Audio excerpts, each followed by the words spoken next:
Welcome back to the Corner of Story and Game, a podcast where we explore the intersection of storycraft and game design. Today I'm excited to welcome Galen Scorer, a marketing professional with a deep history in the video game industry.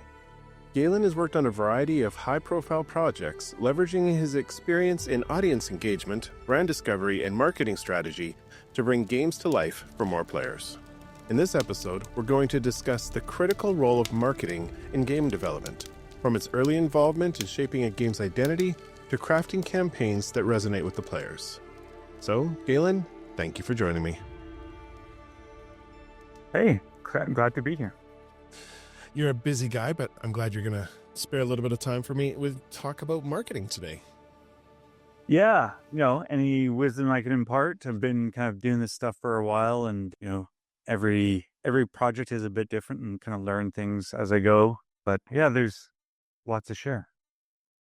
Let's set the stage. What's your origin story? How did you fall in love with gaming? How did you get into marketing? How did the two come together? And kind of what's your career path to get you to where you are today? Just kind of take us through it. Yeah, I studied new media in university years ago, which was always kind of a hybrid between film and interactive in some ways. My initial work that I did was kind of a little bit more physical, installation-based work, but looking at different types of media and how users could interact with live video in some way or in installations. But I always really loved film and video and editing and studied that in university. And then when I moved to Edmonton after working in Toronto for many years at the Canadian Film Centre, I came here and stumbled into a job for BioWare. Oddly enough, didn't know a lot about their games at the time. I was playing a lot of World of Warcraft, and probably the genre I was most interested in prior to that would have been Age of Empires, Civilization, and those strategy games. But then, they were looking for an editor, so super, super lucky. And they actually, oddly enough, it was the only time I've ever seen this done. They gave everyone some B-roll to edit, and it was kind of like a competition. Whoever came up with the best sizzle trailer for Dragon Age Origins got the job, and I got the job. So here I am. Wow. And yeah, I think the Mass Effect 2 launch trailer still kind of people reference the most as kind of a fairly iconic trailer. Very, very cool. So your background was in film and new media. So that's what you've been doing up to today as it applies to in-game cinematics or just marketing stuff? Where do you apply that? Yeah, I do. Over the years, I've sort of just learned some different tools. I worked at an ad agency after working at BioWare initially, so got way more experience in the marketing world as opposed to just trailer development. So yeah, in terms of the craft of what I've done in gaming, it really started with editing first.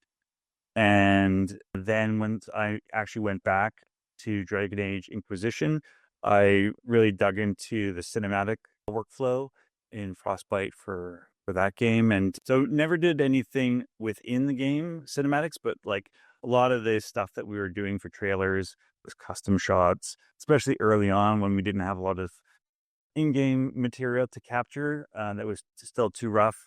I was just, had the pleasure of, creating these little scenes, often little 1 or 2 shot sequences to tease the world, characters, and so on and so forth. So a lot of the Dragon Age Inquisition trailers were initially, a lot of the early trailers were, handcrafted and edited by myself. That's wild.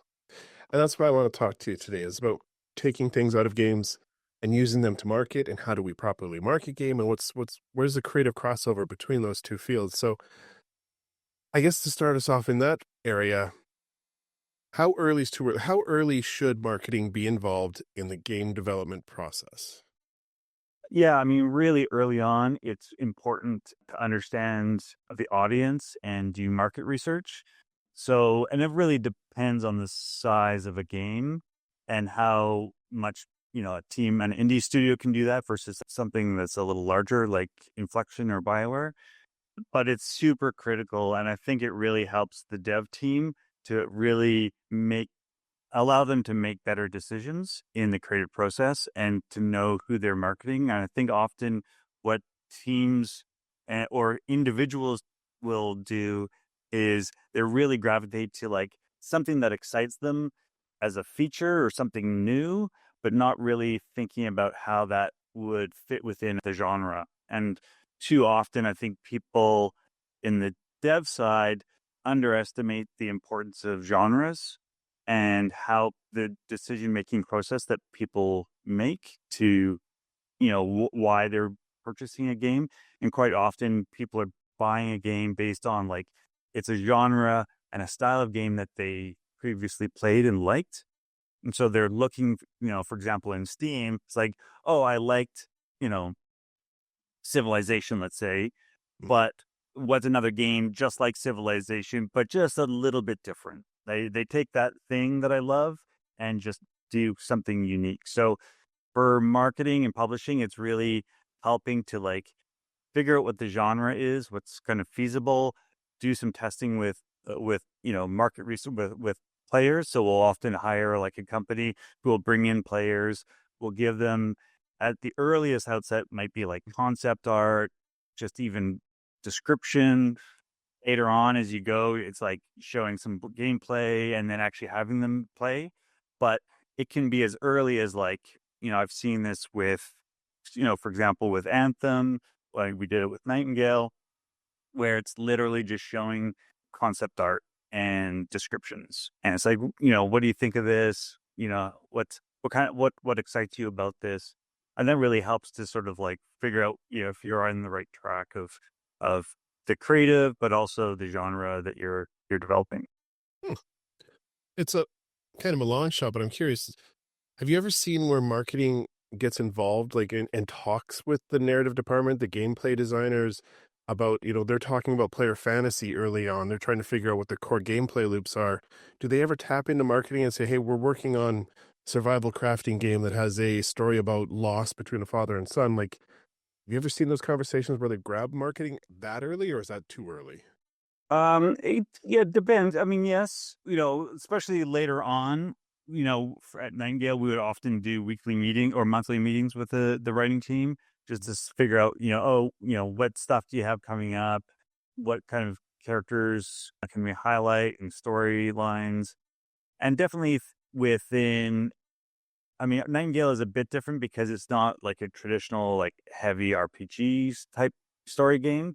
Whereas Bioware games, it's really, in a way, sometimes it's like marketing a movie, especially, I remember the stuff we were doing for Mass Effect 2.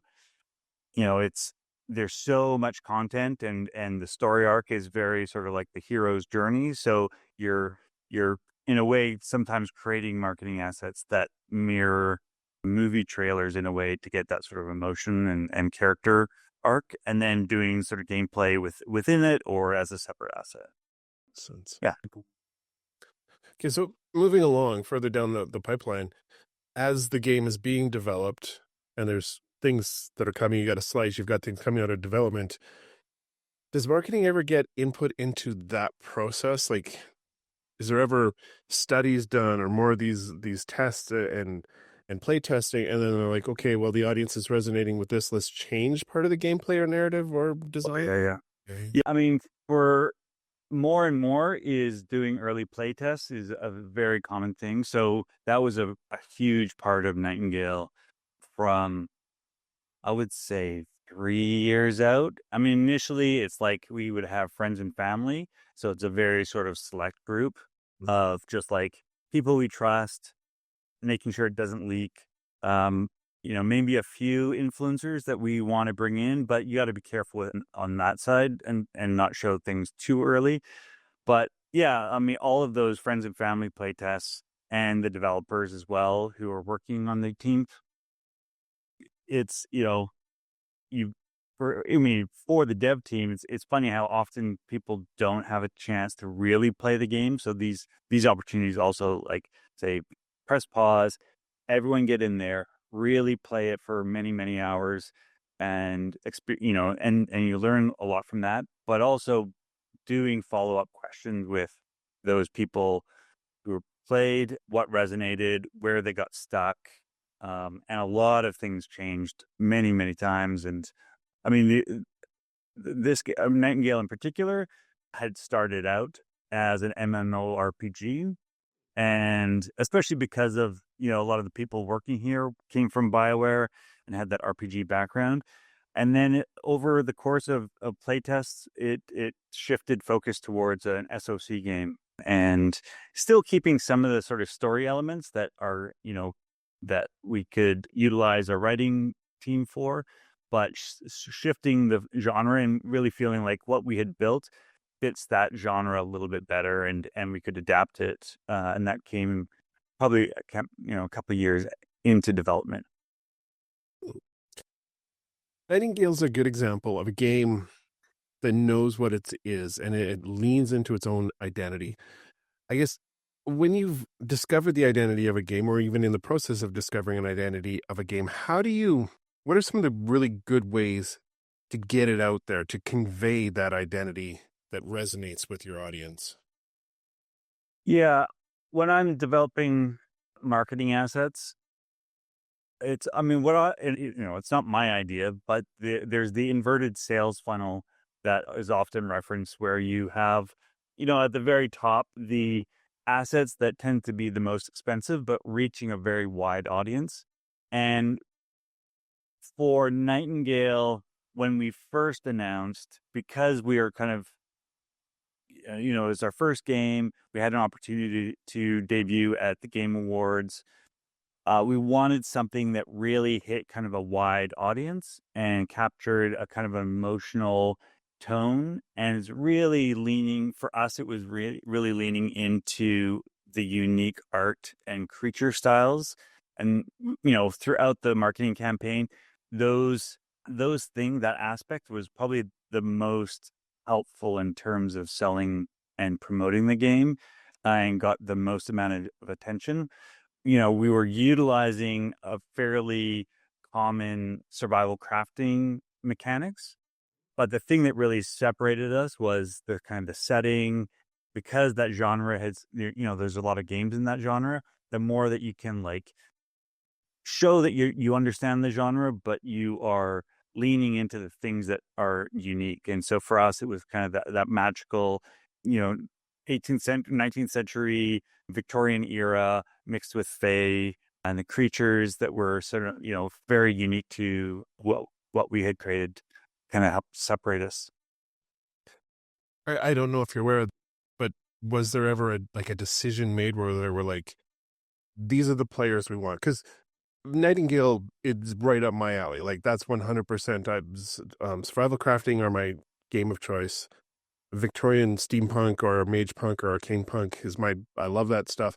And then you throw in the theater elements of Puck and the Fae that's got that Victorian, almost Shakespearean flair to it. It felt like the marketing at times were speaking to me and other, theater kids like me that like that kind of stuff. I wonder if there was ever a decision, hey, this is who we're going after, or was it more of just, this is the artistic vision, and if it lines up, so be it?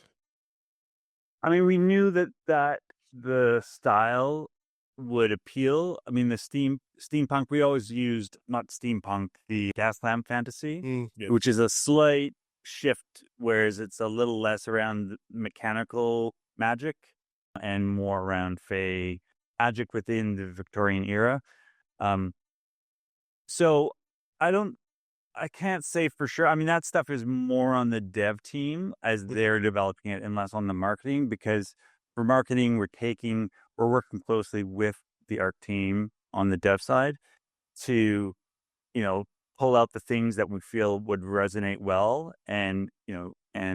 Actually, in things like TikTok videos, social assets were actually a really helpful way for us to test the things that worked. And we were doing a lot of TikTok videos and short social posts that would feature a particular creature, and you could instantly see certain creatures, when we posted those, would get over 1 million views on TikTok, whereas other ones, they were do okay, but you could really start to see which ones were like hitting the mark and capturing people's imaginations. And then we could take that and say, okay, well, make sure in the next trailer we feature this creature a little bit more since it's resonating so much.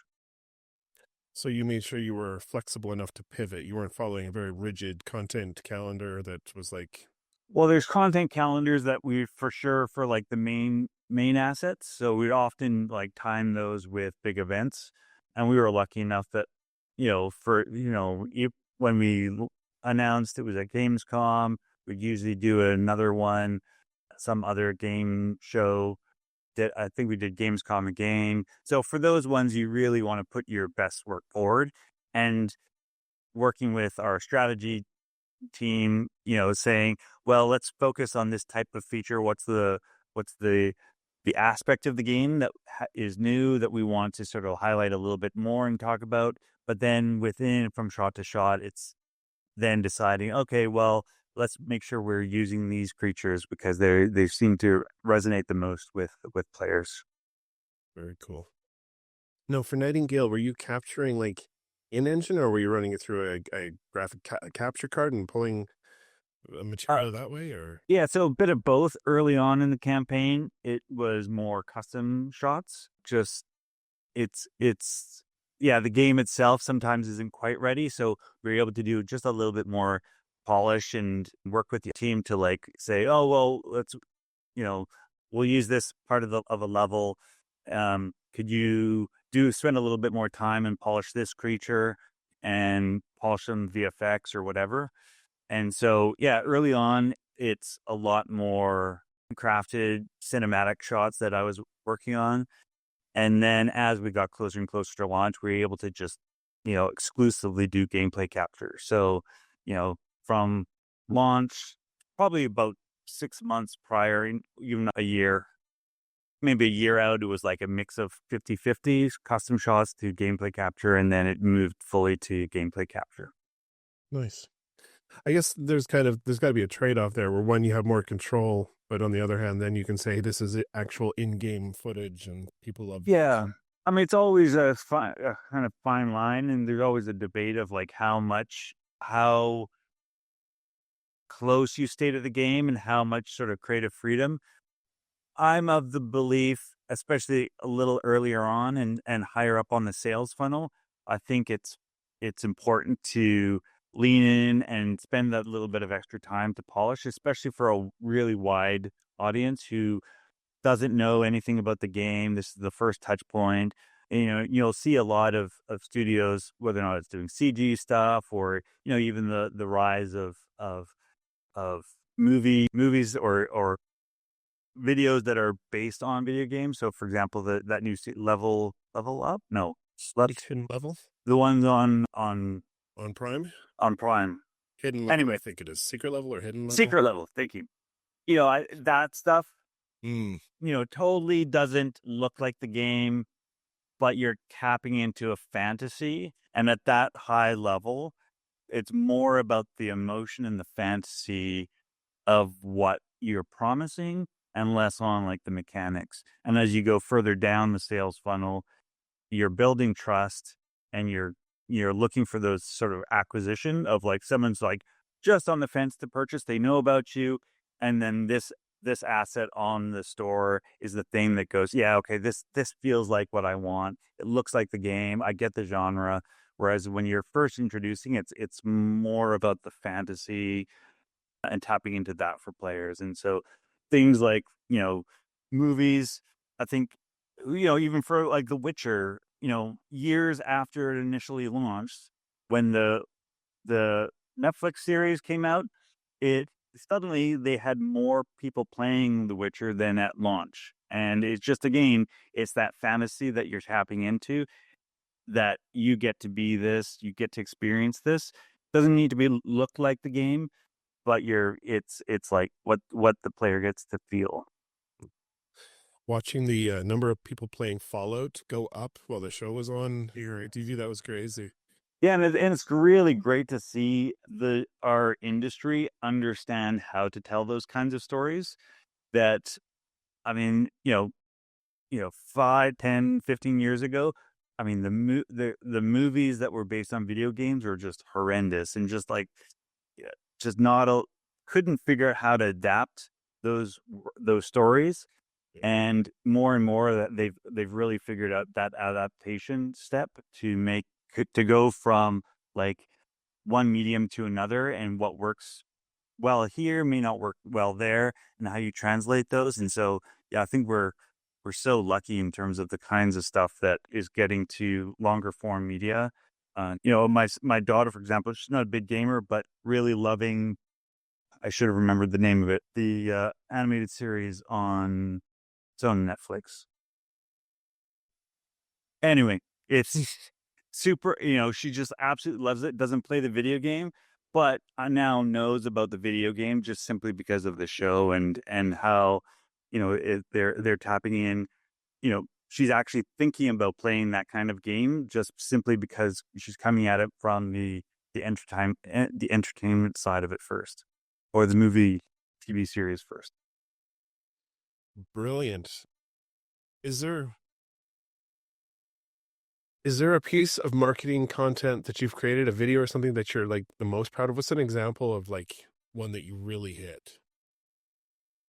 Um, I mean, it's funny, the Mass Effect 2 one still sort of like follows me the most, just because it was one of the ones that at the time really it feels almost like a movie trailer and hits that kind of the beats of a traditional movie trailer.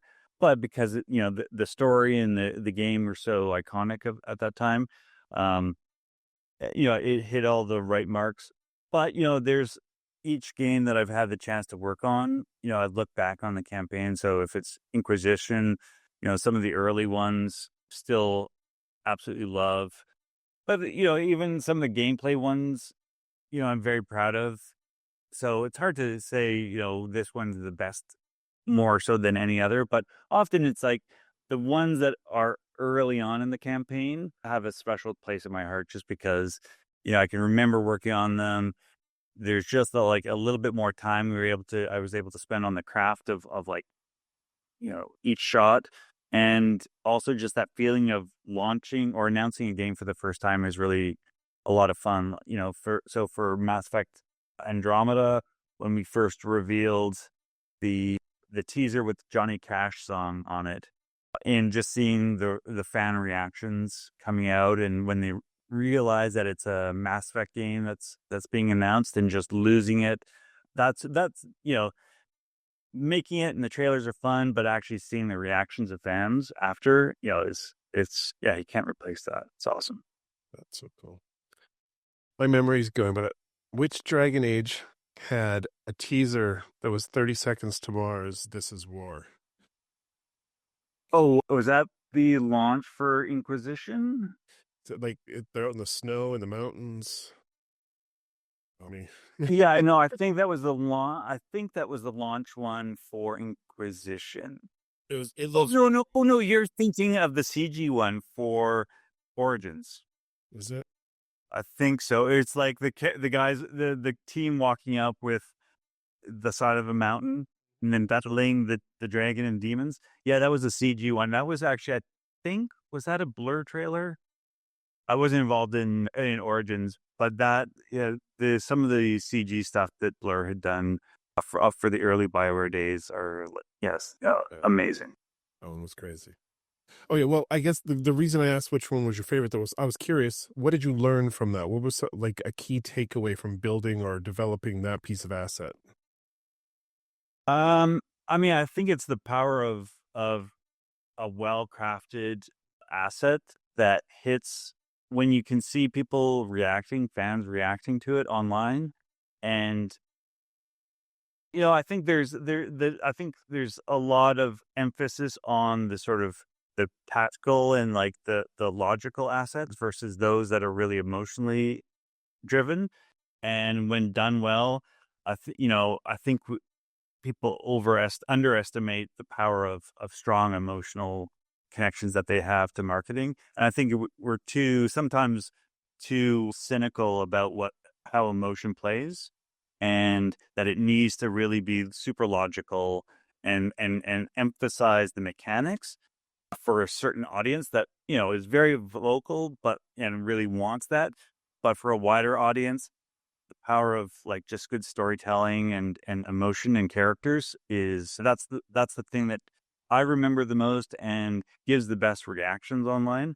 And it's always finding that right balance of like not overemphasizing those kinds of things, still doing the logical, but really finding the right times to lean into sort of those emotional beats to like hit a wider audience that loves that stuff and reacts to it. I love that answer. I love to hear that storytelling plays a part. That's Oh yeah, yeah. Yeah, I've always been super lucky to work on games that have good stories within them versus a lot of, games, for not some better or worse, but like are more about mechanics and Mhm. being able to have that balance between story and mechanics and gameplay is I've been super lucky that way for sure. Very cool. What were some of the biggest challenges you found in building these kind of things? I mean, often it's just fighting with the game engine or assets that are just not ready yet to show publicly, and having to convince the dev team to shift focus to sort of polish something when they would usually like, they're early, they have sort of their own gates in terms of development of like what needs to look good at what point.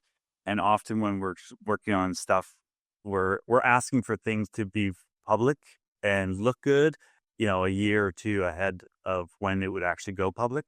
So that's the hardest thing of just like, you know, being able to like make something with assets that are just, sometimes in gray box, and how you get that polished up enough and building shots with those things. Definitely a lot of collaboration with the dev team that unfortunately they have to end up coming in more on those kinds of marketing assets to help get them, but it also means that they're shifting their work. So while they would have done that stuff in a couple months, they're kind of doing it now. So as hopefully it's not as a lost work as it may seem at first. Makes sense. We talk a lot about launching and those early videos, but in an ongoing campaign, or even in like with Nightingale, a live service game, a game that has legs and has changes over time, how do you maintain engagement and how do you keep people coming in your experience, using marketing? I mean, the biggest for us is there's building an audience. And for us, for Nightingale, it was bringing them in, once they are aware of the game and hitting the right sort of genre and look and appeal. We were inundated with requests to join our playtests. I mean, I remember when we first did our announcement at Game Awards and asked for people to sign up for their email. Um, I mean, it was just like hundreds of thousands instantly because the interest was so high in the genre and kind of the look of the game. So from there, our community team really did a great job of like building a lot of trust and having a community on Discord, engaging with them. They were really the ones who sort of evangelize the product and bringing them early into the playtests, really listening to them, taking their feedback to heart, talking about how the things that they've said, are being changed in the game so that they're not just, they feel like what their time spent in an early access game or pre-launch game is listened to. Hmm. Um, and yeah, it's also just then at that point finding the right beats to not disappear off people's radars, just having enough reminder that you're there, finding those big beats. And yeah, we were able to just like keep that line because we were doing play tests with a growing like number. I think, I can't remember what the numbers were, but maybe the first one was like 10,000, then 20, then 50. Uh, that anticipation grew and really helped grow that audience. And then ultimately it's then switching focus towards influencers and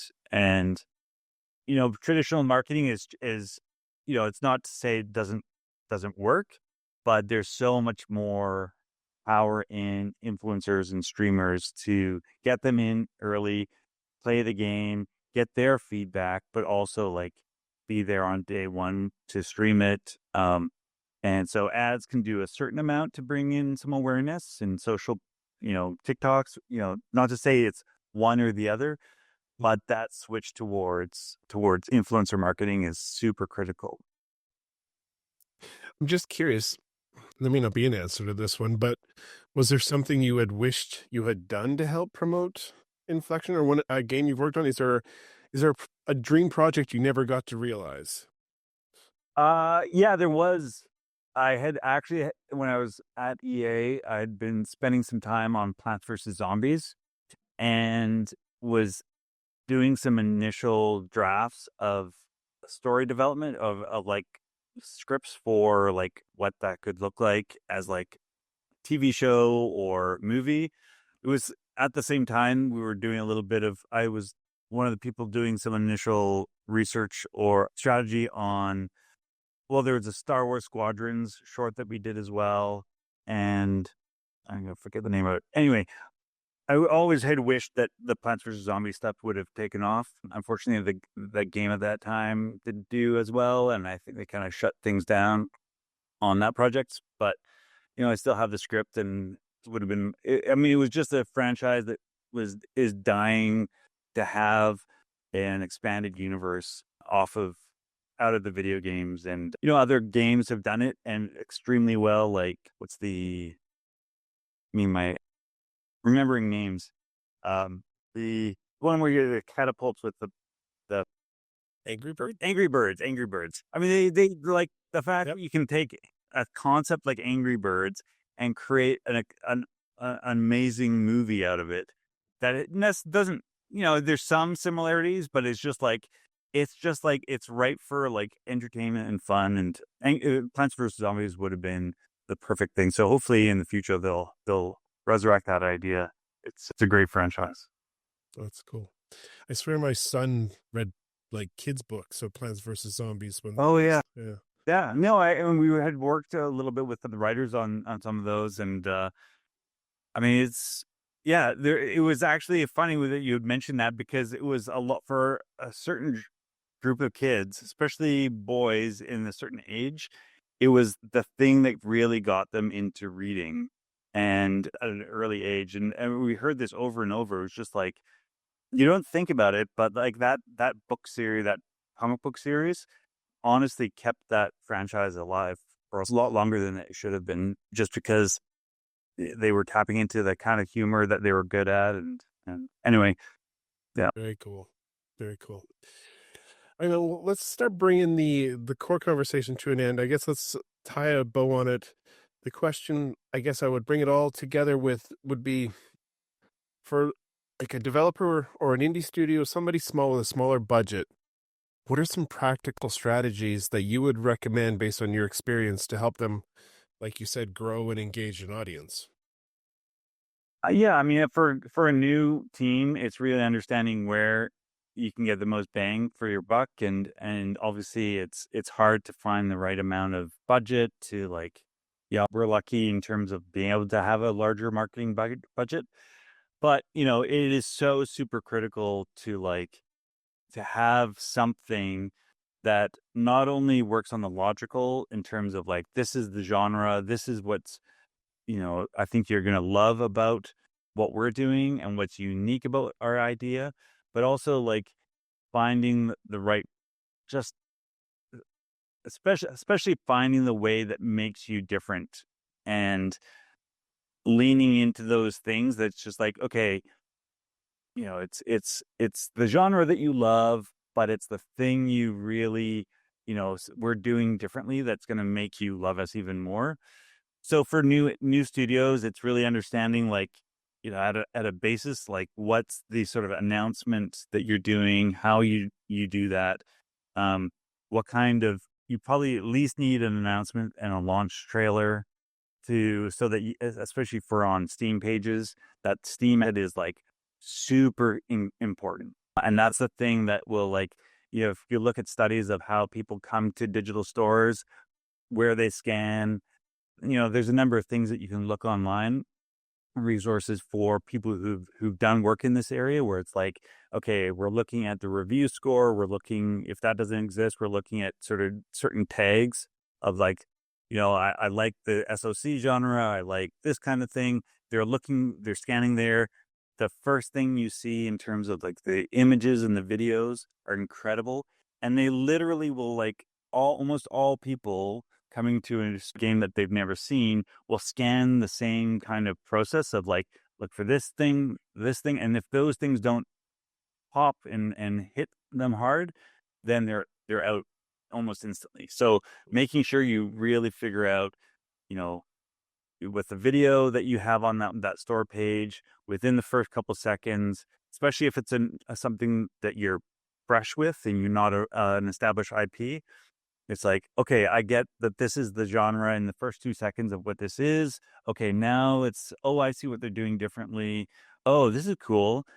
And then they're feeding over to like the descriptions, and the more that you can feed into that, like the purchase mentality of like converting them from like, oh, this is a genre to, oh, this looks different, this is what I want to play next. And the wish listing, if you haven't launched, is super. It's not like the wish list mechanic is pretty good indicator of like interest, but not like a direct one-to-one. But it's definitely very helpful in terms of like, oh, okay, we're on the right track, we're getting good wish lists because of these assets are like resonating with people, we're obviously doing something right. So if you're not seeing that sort of translation, that can be an indication that maybe something you need to do differently on your store or your marketing assets. It sounds a lot like optimizing a landing page in Oh marketing. yeah. Yeah. And again, a lot of it really is. It's like there's some really good studies out there of just like what are the 4 or 5 things that people are looking for to convince them that this is something worth following and eventually purchasing. And it's funny, I go back 3 decades now because I'm really old apparently, and think about my early days at the newspaper. And then we had studies back then of how people go through a newspaper page and where your eye starts and where it goes next. And we had the same stats for that. It's crazy. Yes. Oh, exactly. Yeah. Well, that's really good advice. Going to use it myself someday, I'm sure. All right. Well, that's the core question stuff. But I do have some fun questions I like to do before I kick you out the door back into the Alberta cold. Sure. The first one is a philosophical question that lives at the heart of this little social experiment I call a podcast. So bear with me. It's kind of fun. In my opinion, there is a magical space at the intersection of obviously story and game, but also improv, comic book writing, screenplays, cinematography, all these things where all these people just naturally get along. There's a shared fellowship, there's a shared language. If you agree with me that this magical space exists, what do you think is the thread that holds it all together? Okay, so the intersection is being like, There's a magical space where yeah. people from all these various creative and creative tangent fields and areas can just get along. If you have a room somewhere at a bar or a convention and a musician walks in, a comedian walks in, a game designer walks in, and our author writes it and walks in, they're going to be able to hang out. They're going to have something shared that they can talk about. And you throw an accountant in and suddenly there's a mess. But what's the magical thread that holds that philosophical, metaphorical, and sometimes even physical space together? I mean, my first instinct would be emotion of some sort. It's that we are these meat creatures living on this planet and trying to decipher what life is, and what emotions we're struggling with and realities we're dealing with, and all of those things that you mentioned are tapping into how we understand life and the meaning of it all and why we have emotions. And the more that we can like connect with friends and people that we've never met before through some sort of common, like, oh yeah, you like that music too, you like that game, and it's probably for very similar reasons, where it's like just touched you somehow and it's made you, you know realize, you know, you have some sort of shared experience with all these other people. That's a really good answer. I like that one. All right. Putting it on the board. All right, I got a couple quick fire questions to get to know you better. What are you reading these days? Well, I'm in between. I'm looking for something new to read, but Three Body Problem was kind of a recent series. I just absolutely loved just the insane ideas and wanted to make sure I finished the books before the TV series. And I mean, it's a very different adaptation of the TV, but the scientific and philosophical ideas in that book series was just like nothing I had seen or read before. And the other one actually was another sci-fi one. So I can plug a second. Was the Murder Bot series. Just a hilarious take on an AI robot with a personality who kind of loves watching soap operas on a ship and has to is a trained killer at the same time, but doesn't like humans. And yeah, it's great series.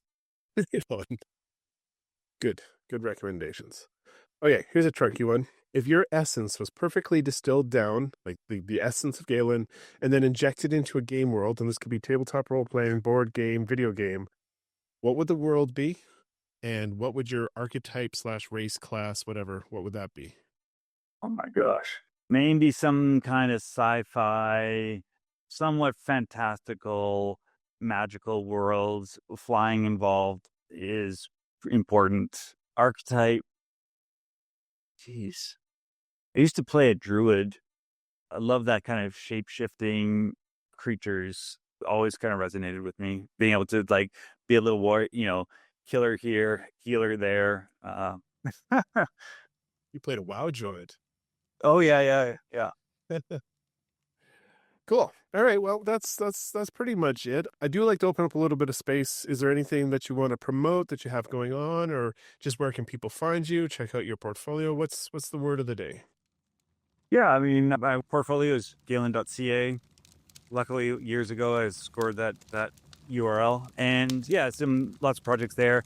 Side stuff I'd love to try and get back into. I had a chance to make an interactive film with the National Film Board years ago, and yeah, I mean, it's finding the time to do those creative endeavors in between, work and being having a family and whatnot. So, nothing new, no new projects right now that I can sort of promote.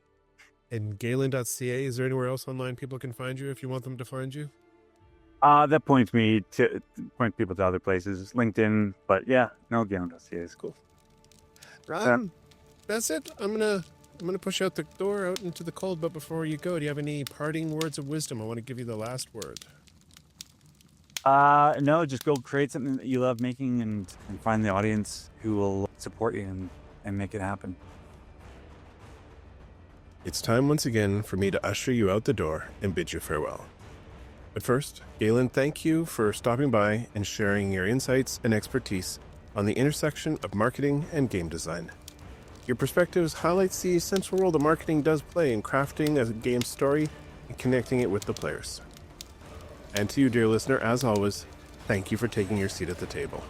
Until we meet again, keep creating, exploring, and sharing those stories and worlds. Stay safe, Wanderer. Your chair will be ready by the fire the next time you stop in at the corner of Story and Game.